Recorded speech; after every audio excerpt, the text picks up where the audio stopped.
Hi friends self channel में तमाરું स्वागत है। आज આપણે જોઈશું રેસ્પિરેટરી સિસ્ટમની જે એનાટોમી ફિઝિયોલોજીમાં સ્ટાર્ટ કરી તો પાર્ટ 2 જોઈશું કે જે લોઅર રેસ્પિરેટરી ટ્રેકના જે બાકી અવયવો હતા કે બ્રોન્કાઈ, લંગ્સ, મિકેનિઝમ ઓફ રેસ્પિરેશન્સ, પછી ટાઇડલ વોલ્યુમ્સ, એટલે આજે આપણે બધું કવર કરી લઈશું। વિડીયો શાંતિથી જોજો, વિડીયો ગમે તો લાઇક શેર જરૂર કરજો। ચલો શરૂઆત કરીએ આપણે બ્રોન્કાઈ, બરાબર। બ્રોન્કાઈથી શરૂઆત કરીએ। જો બ્રોન્કાઈની અંદર આપણે ચર્ચા કરી હતી કે ભાઈ જે ટ્રેકિયા પતે, બરાબર, ટ્રેકિયા પતે અને એથી ટ્રેકિયાનું જે બાયફર્ફિકેશન થાય એટલે કે એક જમણા ફેફસામાં અને એક ડાબા ફેફસાની અંદર જાય એને આપણે શું કહીએ છીએ? બ્રોન્કાઈ તરીકે ઓળખીએ છીએ। તમે આકૃતિ જોઈ શકો છો, બરાબર। જો આ શું છે, આગળ બધું હું તમને સમજાવું છું। બ્રોન્ક્યુલ્સને આ ટ્રેકિયાથી શું થાય? અહીંયા બાયફર્ફિકેશન થાય, બરાબર। જ્યાં ટ્રેકિયા ડિવાઈડ થાય છે, વિભાજિત થાય એને આપણે શું કહીએ છીએ? કેરિના તરીકે ઓળખીએ છીએ। શું કહીએ છીએ? કેરિના તરીકે ઓળખીએ છીએ। ક્લિયર? રાઇટ બ્રોન્કાઈ અને આ લેફ્ટ બ્રોન્કાઈ, પછી એની નાની બ્રાન્ચોમાં ડિવાઈડ થઈને આપણે બ્રોન્ક્યુલ્સ તરીકે ઓળખીએ છીએ અને પછી એલ્વિયોલાઈ આપણે આગળ જોઈએ છીએ। ચલો એમાં શરૂઆત કરીએ કે બ્રોન્કાઈ શું છે? એક ફેફસાનો એવો એરવે છે કે જે ટ્રેકિયા સાથે જોડાય છે અને એની અંદરથી જે આપણે વાતાવરણમાં રહેલો ગેસીસ હોય એ પસાર થાય છે, બરાબર। આ બ્રોન્કાઈના સબ ડિવિઝનને આપણે શું કહીએ છીએ? બ્રોન્કસ તરીકે ઓળખીએ છીએ। શું કહીએ છીએ? બ્રોન્કસ તરીકે ઓળખીએ છીએ। એટલે મેં તમને વાત કરીએ રાઇટ બ્રોન્કસ અને લેફ્ટ બ્રોન્કસ। ક્લિયર? જો આકૃતિમાં તમે જોઈ શકો છો કે અહીંથી જેવું ડિવાઈડ થાય છે, ક્લિયર? અને આ તમને એકદમ 3D ટાઈપનું મેં તમને ડાયાગ્રામ બતાવ્યો છે એટલે તમને ખ્યાલ આવી જાય। આ બ્રોન્કાઈ છે અને આગળ એની બ્રોન્કસ બ્રાન્ચ પડતી હોય છે, નીચે બ્રોન્કાઈ પડે છે। ક્લિયર? જો રાઇટ બ્રોન્કસ છે એવો ભાગ છે એકદમ નાનો, યાદ રાખજો, રાઇટ બ્રોન્કસ નાનો ભાગ છે અને પહોળો ભાગ છે। જ્યારે લેફ્ટ બ્રોન્કસની વાત કરીએ તો એ લાંબો છે અને સાંકડો ભાગ છે અને બ્રોન્કાઈનું કદ આશરે કેટલું હોય છે? 5 સેન્ટીમીટર જેટલું કદ હોય છે। તમે નોટ બનાવશો તો તમે સ્ટુડન્ટ હોય, તમને બીજું કશું કોઈ મટીરિયલની જરૂર નહીં પડે, એટલું હું ડીપલી તમારા માટે દરેક ટોપિક કવર કરવાનો છું, બરાબર। બ્રોન્કસ એ નાના નાના એરિયામાં વિભાજિત થાય, જેને આપણે શું કહીએ? બ્રોન્કાઈ। જે અમે તમને વાત કરી કે આ જે બ્રોન્કસ છે એ શું થાય? નાના નાના ભાગની અંદર શું થાય? આ ડિવાઈડ થાય છે આગળ, બરાબર। આ રીતે ડિવાઈડ થાય, બરાબર। એને આપણે બ્રોન્કાઈ તરીકે ઓળખીએ છીએ। જો ટાઈપ ઓફ બ્રોન્કાઈના પ્રકારો પૂછાય તો પ્રાઇમરી બ્રોન્કાઈ, સેગમેન્ટલ બ્રોન્કાઈ અને ટર્મિનલ બ્રોન્કાઈ, એમ કરીને 3 ભાગ આના પડે છે। ક્લિયર? બ્રોન્કાઈને બ્લડ સપ્લાય કોણ કરશે? કે જમણી અને ડાબી બ્રોન્કિયલ આર્ટરી, કઈ બ્રોન્કિયલ આર્ટરી અને વિનસ ડ્રેનેજ એનું બ્રોન્કિયલ વેન મારફતે થાય છે। એટલે તમારે યાદ રાખવાનું કે ભાઈ એનો બ્લડ સપ્લાય બ્રોન્કિયલ આર્ટરી કરે છે, રાઇટ અને લેફ્ટ બાજુની, બરાબર, અને ડ્રેનેજ વિનસ પણ એનું બ્રોન્કિયલ વેન દ્વારા થાય છે। હવે એનું કાર્ય જુઓ શું કરે કે જ્યારે આપણે રેસ્પિરેશનની ક્રિયા કરીએ ત્યારે જે એર આપણે બહારથી લઈએ છીએ એને શું કરશે? ભેજવાળી અને ગરમ બનાવશે। વોર્મ્સ અને હ્યુમિડિફાયર એર અંદર જવા દેશે। ક્લિયર થઈ ગયું? આ બ્રોન્કાઈ તો તમને ખ્યાલ આવી ગયો હશે કે જેથી આપણી ટ્રેકિયા ડિવાઈડ થાય ત્યાંથી 2 ભાગમાં ડિવાઈડ થાય અને આપણે બ્રોન્કાઈ કહીએ છીએ। જમણા ફેફસાની અંદર જાય અને એક ડાબા ફેફસાની અંદર જાય છે। ક્લિયર? તો બ્રોન્કાઈ આગળ નાની નાની શાખામાં વિભાજિત થાય, જેને આપણે શું કહીએ છીએ? બ્રોન્કાઈ તરીકે ઓળખીએ છીએ, બરાબર। અને જે નાનો ભાગ, જમણો ભાગ હોય છે, કેવો હોય છે? જો રિવિઝન કરવું હોય તો પાછું કે નાનો, જે જમણી બ્રોન્કાઈ નાનો અને પહોળો ભાગ હોય છે અને જે ડાબી બ્રોન્કસ હોય છે એ લાંબો અને સાંકડો ભાગ હોય છે, જેનો કદ આશરે 5 સેન્ટીમીટર જેટલું જોવા મળે છે। હવે એલ્વિયોલાઈ જે મહત્ત્વનો ભાગ છે, બરાબર। જો એલ્વિયોલાઈની અંદર કેવું? એલ્વિયોલાઈનું ગુજરાતી થાય વાયુકોષો, કે જે લંગ્સની અંદર ટર્મિનલ પાર્ટ છેલ્લો કહીએ ને કે ત્યાં આપણે અહીંયા શું થાય? O2 અને CO2નું એક્સચેન્જની પ્રક્રિયા ક્યાં થાય? એલ્વિયોલાઈની અંદર થતી હોય છે, બરાબર। અને અહીંયા એપિથેલિયલ ટિશ્યુ પણ આવેલા હોય છે। જો લંગ્સનો પ્રાઇમરી ઝોનમાં શું હોય કે એલ્વિયોલાઈની અંદર આવેલો છે અને એલ્વિયોલાઈમાં શું આવેલા છે? એપિથેલિયલ ટિશ્યુ આવેલા છે, બરાબર। અને આ શેક શેપમાં આવે છે, જોયું? શેક શેપમાં તમને જોવા મળશે। હવે આપણે જોઈએ લંગ્સ, કે જે રેસ્પિરેટરી સિસ્ટમનો અતિ મહત્ત્વનો ઓર્ગન્સ છે, એના વિશે આપણે ડીપમાં જોઈ લઈએ। જો લંગ્સની અંદર ખાસ કરીને તમે જોઈ લો, જો અહીંથી શું થાય કે ટ્રેકિયામાંથી જે 2 ભાગ ડિવાઈડ પડે, જેને આપણે બ્રોન્કાઈ કહીએ, એ લંગ્સની અંદર દાખલ થાય છે, બરાબર। આ રાઇટ બ્રોન્કસ છે, એ રીતે લેફ્ટ બ્રોન્કસ છે, બરાબર। હવે આની અંદર જો આગળ તમે, હું તમને ચલાવીશ એટલે તમે ખાસ ધ્યાનમાં રાખજો કે આની અંદર એક ફિશર આવશે અને લોબ આવશે, બરાબર। એ આપણે જોવાના છે। તો આ જમણું ફેફસું છે અને ડાબું ફેફસું છે, બરાબર। હવે જમણા ફેફસાની અંદર જુઓ રાઇટ સુપિરિયર લોબ આવશે અહીંયા, બરાબર, એક મિડલ લોબ હોય છે અને એક ઇન્ફિરિયર લોબ હોય છે. એટલે ટૂંકમાં તમારે યાદ રાખવાનું કે ફેફસાની અંદર જમણા ફેફસાની અંદર 3 લોબ આવેલા છે, સુપિરિયર, મિડલ અને ઇન્ફિરિયર. બરાબર, અને જે ફિશર આવશે એ હોરિઝોન્ટલ અને ઓબ્લિક બંને આવશે. બરાબર, ઓબ્લિક હું તમને બતાવી દઉં, નીચે જ હશે. બરાબર, જો ઓબ્લિક ફિશર છે. ક્લિયર, આ ઓબ્લિક ફિશર છે. એ જ રીતે ડાબા ફેફસાની આપણે વાત કરીએ તો શું આવશે કે એની અંદર કાર્ડિયાક નોચ આવશે. શું આવશે? કાર્ડિયાક નોચ આવશે અને ઓબ્લિક ફિશર્સ તમને જોવા મળશે. ક્લિયર. અને અહીંયા આ જે ઘુમ્મટ આકારનો ભાગ છે, આખો આ ડાયાફ્રામનો ભાગ છે, એ આપણે આગળ જોઈશું. અને જે સ્પેસ આવેલી હોય છે જેને આપણે પ્લુરા કહીએ છીએ. બરાબર, અને મીડિયસ્ટિનમની જગ્યાની અંદર આ આવેલું હોય છે અને લંગ્સ વચ્ચે શું હોય છે? આપણું હાર્ટ રહેલું હોય છે. બરાબર, આ તમને જોઈ લો. આપણે એનું બધું થિયરી વાંચી લઈએ. જો ફેફસા એ શું છે? શ્વસનતંત્રનું મુખ્ય અંગ છે, આપણા રેસ્પિરેટરી સિસ્ટમનું મહત્વનું અંગ છે. બરાબર, મસ્ક્યુલર ઓર્ગન છે. ક્લિયર. કઈ કેવિટીમાં આવેલું છે? પ્લુરલ કેવિટીની અંદર ફેફસા આવેલા છે. એટલે મૂળ થોરાસિક કેવિટીની અંદર, મૂળ એ ચેસ્ટ કેવિટી કહો તમે, થોરાસિક કેવિટી કહો, એની અંદર પ્લુરલ કેવિટીની અંદર ફેફસા આવેલા હોય છે. જે થોરાસિક કેવિટી અંદર શું ઇલાસ્ટિક સ્ટ્રક્ચર આવેલું હોય છે. બરાબર, અને ત્યાં જુદી જુદી લાઇનિંગ આવેલી હોય છે. ફેફસાનું વજન આશરે 1 થી 1.5 કિલોગ્રામ ફેફસાનું વજન હોય છે. ક્લિયર. ફેફસાનું વજન 1 થી 1.5 કિલો જેટલું હોય છે. ક્લિયર. હવે જો એના ભાગોની અંદર વાત કરીએ કે જે ઉપરનો ભાગ હોય છે ને, બે ભાગ, ઉપરના ભાગને આપણે શું કહીએ છીએ? એક એપેક્સ અને બેઝનો ભાગ હોય છે. બરાબર, એનો આકાર શંકુ આકાર હોય છે. બે ફેફસાની વચ્ચે શું આવેલું હોય છે? હૃદય આવેલું હોય છે. એપેક્સ ઉપરની તરફ હોય છે જ્યારે બેઝ નીચે તરફ આવેલો હોય છે. ફેફસાની અંદર આપણે જોઈ લીધું આ ફેફસાની એની રચના હતી. હવે આપણે ઇન્ટરનલ સ્ટ્રક્ચર, અંદરનું સ્ટ્રક્ચર અને બહારની રચના જોઈશું આપણે. જો લંગ્સની અંદર લોબની વાત કરી હતી મેં, તો લોબમાં જુઓ કે સુપિરિયર લોબ, મિડલ લોબ અને ઇન્ફિરિયર લોબ. જમણી બાજુ મેં તમને સ્ટાર્ટિંગમાં બતાવી દીધું. જ્યારે ડાબા ફેફસાની અંદર 2 જ લોબ હોય છે. કયા હોય છે? સુપિરિયર લોબ અને ઇન્ફિરિયર લોબ હોય છે. બરાબર, અને ફિશર્સમાં જુઓ કે અહીંયા હોરિઝોન્ટલ ફિશર્સ અને અહીંયા ઓબ્લિક ફિશર્સ હોય છે. ક્લિયર. અને આ બાજુ ખાલી ઓબ્લિક ફિશર્સ આવેલા હોય છે. કેમ ડાબી બાજુની અંદર 2 જ લોબ હોય છે? કારણ કે અહીંયા આપણું શું આવેલું હોય છે? હાર્ટ આવેલું હોય છે. ક્લિયર. અહીંયા જ્યાં સ્પેસ રહે છે ત્યાં શું હોય છે? હાર્ટ આવેલું છે. ક્લિયર.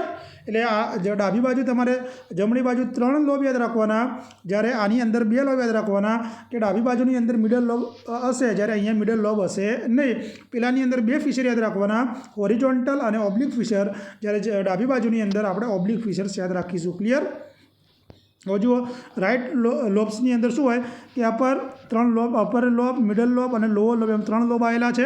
બરાબર, લંગ્સની અંદર 2 લાઇનિંગ એટલે કે ફિશર્સ આપણે કીધું ને, જે ફિશર્સ એટલે લાઇનિંગ. બરાબર, જે હોરિઝોન્ટલ અને લખવાનું રહી ગયું છે, હોરિઝોન્ટલ અને ઓબ્લિક ફિશર્સ આવેલી છે. ક્લિયર. હવે 3 લોબ કયા છે? જુઓ, હોરિઝોન્ટલ અને 3 લોબ. ક્લિયર. લેફ્ટ લોબની આપણે વાત કરીએ તો ઓબ્લિક અહીંયા નીચે લખ્યું છે.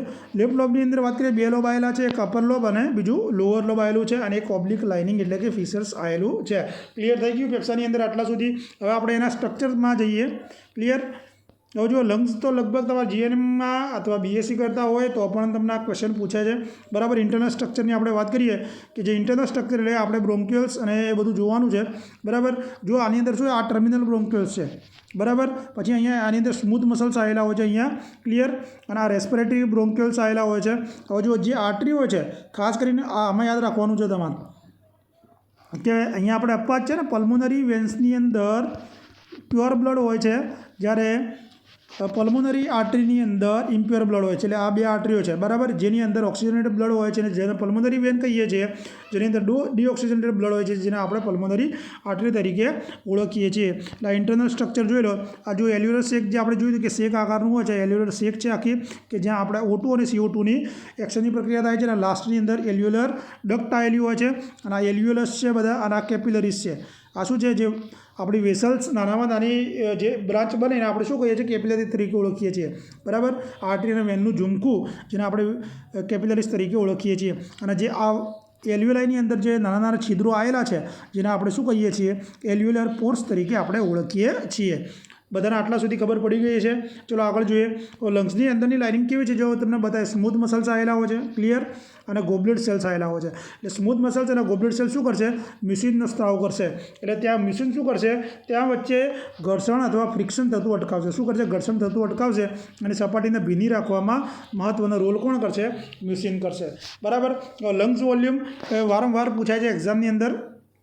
જે જુઓ ટોટલ લંગ્સ વોલ્યુમ કેટલો છે 6 લિટર એર એની અંદર રહી શકે છે બરાબર. હવે કેપેસિટીની આપણે વાત કરીએ તો ઇન્સ્પિરેશન્સ કેપેસિટી એટલે કે ઇન્સ્પિરેશન્સ મીન્સ તમે જે શ્વાસ અંદર લો બરાબર એને આપણે શું કહીએ ઇન્સ્પિરેશન્સ કેપેસિટી કેટલી હોય છે 3.5 લિટર હોય છે. જ્યારે જે ઉચ્છ્વાસ સ્વરૂપે તમે બહાર કાઢો એને આપણે શું કહીશું એક્સપિરેશન્સ કેપેસિટી એ કેટલી હોય છે 1.5 લિટર હોય છે. કેટલી હોય છે 1.5 લિટર હોય છે. અને એક્ઝામમાં વારંવાર પૂછાયેલા ક્વેશ્ચન્સ ટાઇડલ વોલ્યુમ કેટલો હોય છે 500 ml ટાઇડલ વોલ્યુમ છે. ક્લિયર થઈ ગયું. Inspiration capacity 3.5 litre, expression capacity 1.5 litre એટલે કેટલું થયું 5 અને 5.5 એટલે 6 લિટર જેટલી લંગ્સની કેપેસિટી હોય છે. હવે એક્સટર્નલ સ્ટ્રક્ચર જોઈએ. જો આ વારંવાર પૂછાયેલું છે કે એક્સટર્નલ એટલે કે ફેફસા મેં તમને વાત કરી કે પ્લુરા દ્વારા કવર થયેલા હોય છે. હું તમને આગળ ડાયાગ્રામમાં બતાવું છું. આ પ્લુરામાં શું હોય છે ડબલ મેમ્બ્રેન આવેલું છે.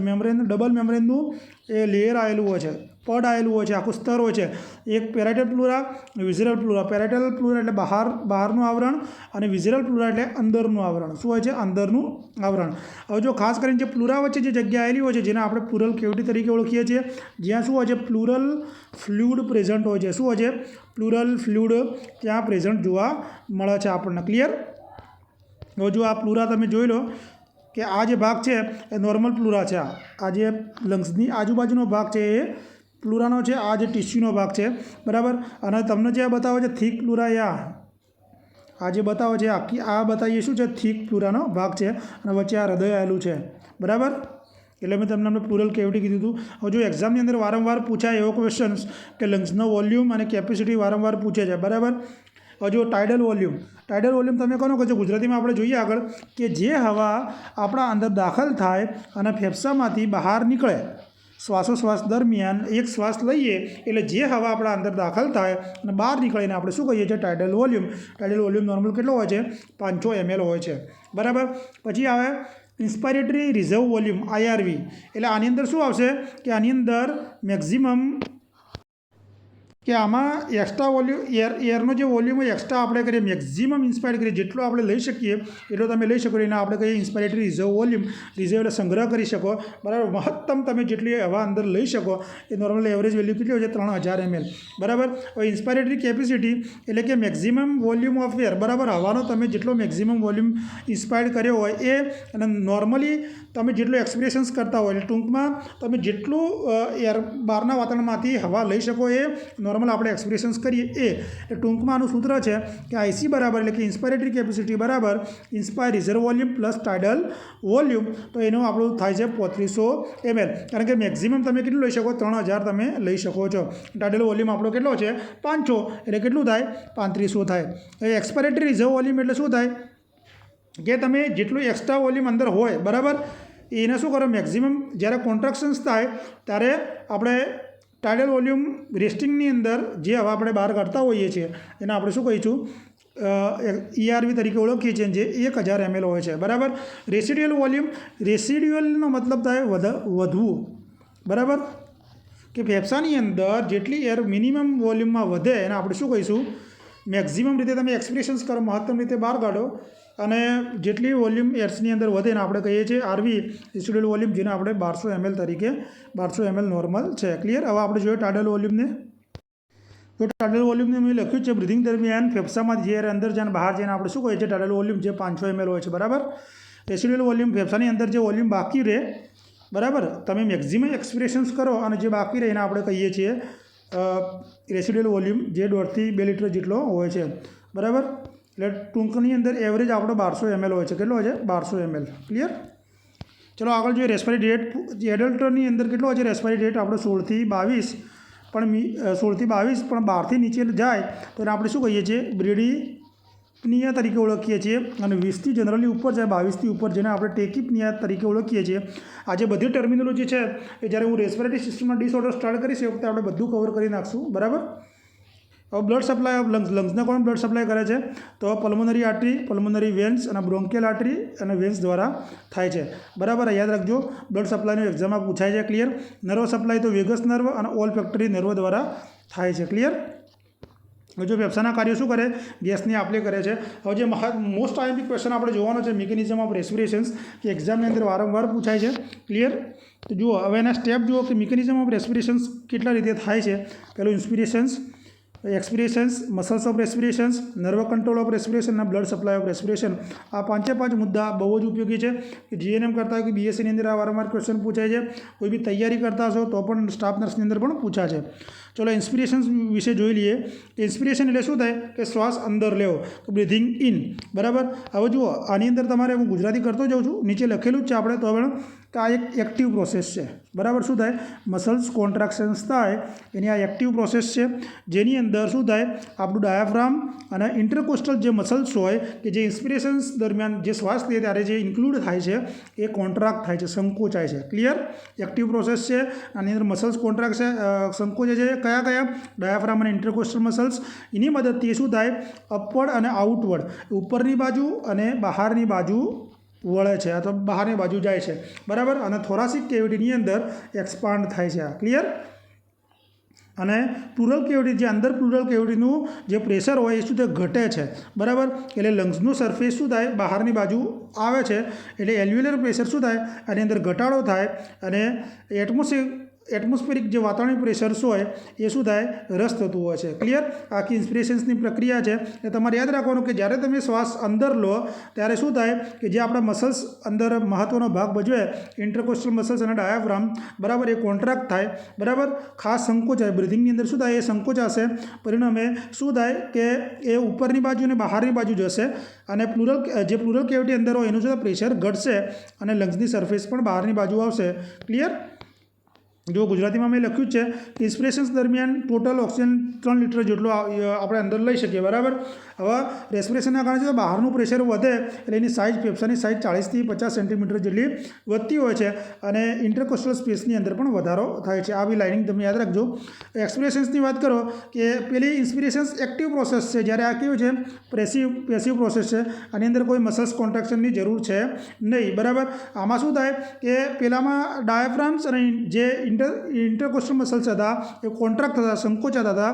જ્યારે અહીંયા શું થશે, રિલેક્સ થશે. ડાયાફ્રામ અને ઇન્ટરકોસ્ટલ મસલ્સ શું થાય, રિલેક્સ થાય. એટલે થોરાસિક કેવિટીની સાઇઝ કેવી થાય, આમાં ઘટાડો થશે. તમે ઉચ્છ્વાસ બહાર જાતે પણ કાઢી શકો, ટ્રાય પણ કરી શકો. એટલે તમને લાગશે કે એકદમ મસલ્સ રિલેક્સ થયા, થોરાસિક કેવિટીનો માંથી ઘટાડો જોવા મળશે. અને પ્લુરલ પ્રેશર પહેલાંમાં ડિક્રીઝ થતું હતું, ઘટતું, જ્યારે અહીંયા વધશે. અને એલ્વ્યુલર જે પ્રેશર હોય એ બહારના પ્રેશર્સ કરતાં વધારે જોવા મળશે. એટલે એર શું થાય, પછી બહાર ઇઝીલી નીકળી જાય. બરાબર. આ ભાઈ એક્સપિરેશન્સની ક્રિયા અને ઇન્સ્પિરેશન્સની ક્રિયા તમને આવડવી જોઈએ. જો એક્સપિરેશન્સ દરમિયાન ફેફસાની અંદર કોન્ટ્રાક્શન થાય એટલે શું થાય, કાર્બન ડાયોક્સાઇડ બહાર નીકળી જાય છે. બરાબર. તો ઇન્ટરકોસ્ટલ મસલ્સની અંદર ફેફસામાં અંદરની બાજુ થતું હોય છે અને ડાયાફ્રામ મસલ્સ ઉપરની બાજુ જાય છે. જે આખી પ્રોસેસ મેં તમને સમજાવી, ગુજરાતીમાં પણ લખી છે. હવે જોઈએ રેસ્પિરેશન્સ દરમિયાન કયા મસલ્સ મહત્ત્વના ભાગ ભજવે. એક ઇન્ટરકોસ્ટલ મસલ્સ. બરાબર. ઇન્ટરકોસ્ટલ ક્યાં હોય છે કે રિબ્સની વચ્ચે હાજર હોય છે. યાદ રાખજો. બરાબર. આ રીતે જે આપણે રિબ્સ હોય, બરાબર, એની વચ્ચે આ જે આવેલા હોય એને શું કહીએ છીએ, આપણે ઇન્ટરકોસ્ટલ મસલ્સ કહીએ છીએ. 11 જોડીની અંદર હોય છે અને એક્સટર્નલ અને ઇન્ટરનલ મસલ્સ બે આવેલા હોય છે. બરાબર. જે ઇન્સ્પિરેશન્સ અને એક્સપિરેશન્સ બંનેની અંદર મદદ કરે છે. ડાયાફ્રામ બહુ જ અગત્યનો છે. એક મસલ્સની સીટ હોય છે. બરાબર. ડાયાફ્રામ આગળ મેં તમને બતાવ્યું, આ એટલે ઘુમ્મટ જેવું આ રીતનું હોય ને, આખું મસલ્સની સીટ હોય આમ, કે જે એબ્ડોમિનલ કેવિટી અને થોરાસિક કેવિટીને અલગ કરે છે. આ પૂછાયેલો છે કે એવો કયો ઓર્ગન્સ છે કે જે એબ્ડોમિનલ અને થોરાસિક કેવિટીને અલગ કરે છે. તો એ ડાયાફ્રામ છે. એની અંદર 2 સરફેસ આવેલી હોય છે. કેટલી? 2. એક સુપિરિયર સરફેસ, બીજી ઇન્ફિરિયર સરફેસ. બરાબર. હવે ઇન્સ્પિરેશન્સ દરમિયાન ડાયાફ્રામ મસલ શું થાય, ડાઉનવર્ડ થાય, એટલે નીચેની બાજુ આવે. અને એક્સપિરેશન જ્યારે ઉચ્છ્વાસ બહાર કાઢીએ ત્યારે મસલ્સ અપવર્ડની બાજુ જતા હોય છે. ક્લિયર? હવે આની અંદર ઓપનિંગ જુઓ કે લાર્જ ઓપનિંગ કોણ હોય, એક એઓર્ટિક ઓપનિંગ હોય છે, એક ઇસોફેજિયલ ઓપનિંગ હોય છે અને વેના કેવલ ઓપનિંગ હોય છે. 3 લાર્જ ઓપનિંગ આવેલા હોય છે ડાયાફ્રામની અંદર. અને સ્મોલ ઓપનિંગ જે ડાયાફ્રામની અંદર આવેલા હોય છે એ એપિગેસ્ટિક વેસલ્સ અને સબકોસ્ટલ નર્વ અને સિમ્પેથેટિક ચેન. બરાબર. સિમ્પેથેટિક ચેન હોય આખી. આ 3 સ્મોલ ઓપનિંગ ડાયાફ્રામના છે. કયા? એપિગેસ્ટિક વેસલ્સ, સબકોસ્ટલ નર્વ અને સિમ્પેથેટિક ચેન. ક્લિયર? હવે nerve control of respiratory. Nerve control કોણ કરે છે? જો રેસ્પિરેટરી કંટ્રોલ સેન્ટર કઈ જગ્યાએ આવેલું છે, એક્ઝામમાં પૂછાયેલું, પોન્સ અને મેડ્યુલા ઓબ્લોંગેટાની અંદર રેસ્પિરેટરી સેન્ટર આવેલું છે. મોસ્ટ ટાઈમ ક્વેશ્ચન છે સ્ટાફ નર્સ માટે પણ, દરેક માટે. અને ફ્રેનિક નર્વ દ્વારા પણ નર્વ સપ્લાય થાય છે. બરાબર. આ ઓબ્લોંગેટા અહીંયા લખાઈ ગયું છે, અહીંયા લખવાનું હતું પણ ટાઈપિંગમાં નીચે આવી ગયું છે. ક્લિયર? બ્લડ સપ્લાય કોણ કરશે? લંગ્સના પલ્મોનરી આર્ટરી અને પલ્મોનરી વેન્સ મારફતે બ્લડ સપ્લાય થાય છે, બરાબર. આ આપણી 2 લેક્ચરની અંદર આખી રેસ્પિરેટરી સિસ્ટમ્સની એનાટોમી ફિઝિયોલોજી આપણે પૂરી કરી છે. કાલે આપણે એક નવી સિસ્ટમ સાથે મળીશું. જો વિડીયો તમને ગમે અને મારી મહેનત તમને ખરેખર લાગતી હોય તો વિડીયોને લાઇક, શેર અને કોમેન્ટ જરૂર કરજો, જેથી મને મોટિવેશન્સ મળી રહે. અને જે લોકો તૈયારી કરતા હોય, જે લોકો સ્ટુડન્ટ હોય, એમને જરૂર શેર કરજો. વિડીયો જોવા માટે બધાનો આભાર. Thank you.